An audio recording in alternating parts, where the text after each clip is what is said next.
ವೀಕ್ಷಕರೇ ನಮಸ್ಕಾರ. Just in ಟೈಮ್ನ ವಿಶೇಷ ಕಾರ್ಯಕ್ರಮಕ್ಕೆ ಆತ್ಮೀಯವಾದ ಸ್ವಾಗತ. Just miss. ಒಲಿಂಪಿಕ್ಸ್ನಲ್ಲಿ ಚಿನ್ನದ ಪದಕ ಜಸ್ಟ್ ಮಿಸ್ ಆಗಿತ್ತು. ಯಾರು ಮೆಡಲ್ ಗೆದ್ಕೊಂಡು ಬರ್ತಾರೋ ಇಲ್ವೋ ಗೊತ್ತಿಲ್ಲ, ಆದರೆ ನಮ್ಮ ಚಿನ್ನದ ಹುಡುಗ ಖಂಡಿತ ಗೋಲ್ಡ್ ಮೆಡಲನ್ನು ಹೊಡ್ಕೊಂಡು ಬಂದೇ ಬರ್ತಾರೆ ಅಂತ ಇಡೀ ದೇಶ ತುದಿಗಾಲಲ್ಲಿ ನಿಂತಿತ್ತು. ಆದರೆ ಚಿನ್ನದ ಹುಡುಗನಿಗೆ ಈ ಬಾರಿ ಗೋಲ್ಡ್ ಮೆಡಲ್ ಜಸ್ಟ್ ಮಿಸ್ ಆಗಿಬಿಡುತ್ತೆ. ನೀರಜ್ ಚೋಪ್ರಾ ಅವರಿಗೆ ಸಿಲ್ವರ್ ಮೆಡಲ್ ಸಿಕ್ಕಿದ್ರೂ ಅಷ್ಟೇನು ಸಂತೋಷ ಆಗಲಿಲ್ಲ. ಯಾಕಂದರೆ ಅವ್ರ ಮೇಲೆ ಇಡೀ ದೇಶ ಅಷ್ಟೊಂದು ಎಕ್ಸ್ಪೆಕ್ಟೇಷನ್ ಇಟ್ಕೊಂಡಿತ್ತು. ಭಾರತಕ್ಕೆ ಸತತವಾಗಿ ಪದಕಗಳನ್ನು ತಂದು ವಿಶ್ವಮಟ್ಟದಲ್ಲಿ ಭಾರತದ ಕೀರ್ತಿ ಪತಾಕೆಯನ್ನು ನೀರಜ್ ಹಾರಿಸಿದ್ದಾರೆ.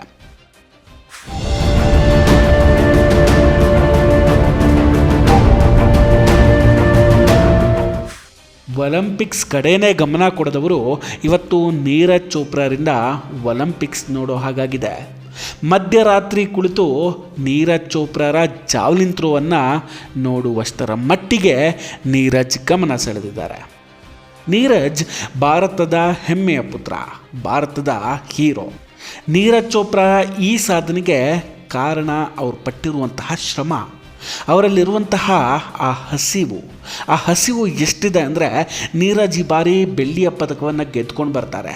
ಆದರೆ ಪದಕ ಗೆದ್ದ ಖುಷಿಯಲ್ಲಿ ಅವರು ತಮ್ಮ ಅಭ್ಯಾಸವನ್ನು ಮರೆತಿರಲಿಲ್ಲ. ಒಂದು ಪದಕ ಗೆದ್ದರೆ ಸಾಕು, ಕೆಲವರ ಕಾಲು ಭೂಮಿ ಮೇಲೇ ನಿಲ್ಲೋದಿಲ್ಲ. ಪಾರ್ಟಿ ಹುಚ್ಚು, ಮೀಡಿಯಾ ಹುಚ್ಚು, ಪ್ರಚಾರದ ಹುಚ್ಚು ಎಲ್ಲವೂ ಶುರುವಾಗುತ್ತೆ. ಆದರೆ ನೀರಜ್ ಒಲಿಂಪಿಕ್ಸ್ನಲ್ಲಿ ಸತತ 2ನೇ ಬಾರಿ ಮೆಡಲ್ ಗೆದ್ದುಕೊಂಡು ಬಂದರೂ ಕೂಡ ಮರುದಿನ ಜಿಮ್ನಲ್ಲಿ ಕಸರತ್ತನ್ನು ನಡೆಸ್ತಾರೆ. ಇನ್ನೂ ಅವರ ಹಸಿವು ತಣ್ಣಗಾಗಿಲ್ಲ. ಇನ್ನೂ ಏನನ್ನೋ ಸಾಧಿಸಬೇಕು ಅನ್ನೋ ಹಠ ಕಡಿಮೆ ಆಗಿಲ್ಲ. ವೀಕ್ಷಕರೇ, ಭಾರತದಲ್ಲಿ ಕ್ರೀಡೆ ಅಂದರೆ ಅದು ಕ್ರಿಕೆಟು. ದುಡ್ಡಿರೋದು ಕೂಡ ಅಲ್ಲೇ. ಒಬ್ಬ ಕ್ರಿಕೆಟರ್ ಸಂಪಾದಿಸಿದ ಹಣವನ್ನು ಬೇರೆ ಯಾವ ಸ್ಪೋರ್ಟ್ಸ್ ಮ್ಯಾನ್ ಕೂಡ ಭಾರತದಲ್ಲಿ ಸಂಪಾದಿಸೋದು ಬಹಳ ಕಷ್ಟ. ಹಾಗಾದರೆ ಭಾರತಕ್ಕೆ ಸಾಲಾಗಿ ಪದಕಗಳನ್ನು ಗೆದ್ದುಕೊಟ್ಟಂತಹ ನೀರಜ್ ಚೋಪ್ರಾ ಬಳಿ ಆಸ್ತಿ ಎಷ್ಟಿದೆ? ಸಾಕಷ್ಟು ಜನರಿಗೆ ಈ ಕುತೂಹಲ ಇದ್ದೇ ಇದೆ. ನೀರಜ್ ಚೋಪ್ರಾ ಅವರ ಆಸ್ತಿ ಎಷ್ಟು, ಅವರ ಸಂಪಾದನೆ ಏನು, ಅವ್ರ ಹತ್ರ ಎಷ್ಟು ಕಾರುಗಳಿದೆ, ಅವ್ರ ಮನೆ ಹೇಗಿದೆ ಅಂತ.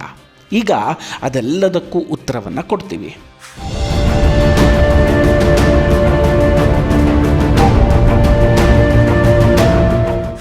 ವೀಕ್ಷಕರೇ, 2023ರ ದಾಖಲೆಯ ಪ್ರಕಾರ ನೀರಜ್ ಚೋಪ್ರಾ ಬಳಿ ಇರುವಂತಹ ಒಟ್ಟು ಆಸ್ತಿಯ ಮೌಲ್ಯ 37 ಕೋಟಿ ರೂಪಾಯಿ. ಅವರು ಪ್ರತಿ ತಿಂಗಳಿಗೆ ಸುಮಾರು 30 ಲಕ್ಷ ರೂಪಾಯಿ ಆದಾಯವನ್ನು ಗಳಿಸ್ತಾರೆ. ಅಂದರೆ ದಿನಕ್ಕೆ 1 ಲಕ್ಷ ರೂಪಾಯಿ ಆದಾಯವನ್ನು ನೀರಜ್ ಚೋಪ್ರಾ ಗಳಿಸ್ತಾರೆ. ಇನ್ನು ನೀರಜ್ ಚೋಪ್ರಾ ಬಳಿ Mahindra XUV 700, Mahindra Thar, Fortuner, range rover sports, Ford Mustang GT ಇಷ್ಟು ಕಾರ್ಗಳಿದೆ. ಇನ್ನು ಮನೆಯಂತೂ ಅದ್ಭುತವಾಗಿದೆ. ಹರಿಯಾಣದ ಪಾಣಿಪತ್ ಸಮೀಪದ ಖಂಡ್ರಾ ಗ್ರಾಮದ ರೈತರ ಮಗನಾದ ನೀರಜ್ ಇವತ್ತು ಇಷ್ಟೊಂದು ದೊಡ್ಡ ಮಟ್ಟದಲ್ಲಿ ಬೆಳೆದಿದ್ದಾರೆ. ಅದಕ್ಕೆ ಕಾರಣ ಅವ್ರು ಪಟ್ಟಿರುವಂತಹ ಶ್ರಮ. ಟೋಕಿಯೋ ಒಲಿಂಪಿಕ್ಸ್ನಲ್ಲಿ ಚಿನ್ನ ಗೆದ್ದ ನಂತರ ನೀರಜ್ ಅವರ ಜೀವನವೇ ಬದಲಾಯಿತು. ಅಷ್ಟಾದರೂ ಕೂಡ ನೀರಜ್ ತಮ್ಮ ಕರ್ತವ್ಯವನ್ನು ಮರಲಿಲ್ಲ. ದುಡ್ಡು ಬಂದ ಕೂಡಲೇ ತಮ್ಮ ಆಟವನ್ನು ಬಿಡಲಿಲ್ಲ. ಇಂತಹ ಮಗನಿಗೆ ಜನ್ಮ ಕೊಟ್ಟಂತಹ ಆ ತಂದೆ ತಾಯಿಗೆ ಒಂದು ದೊಡ್ಡ ಸಲಾಂ.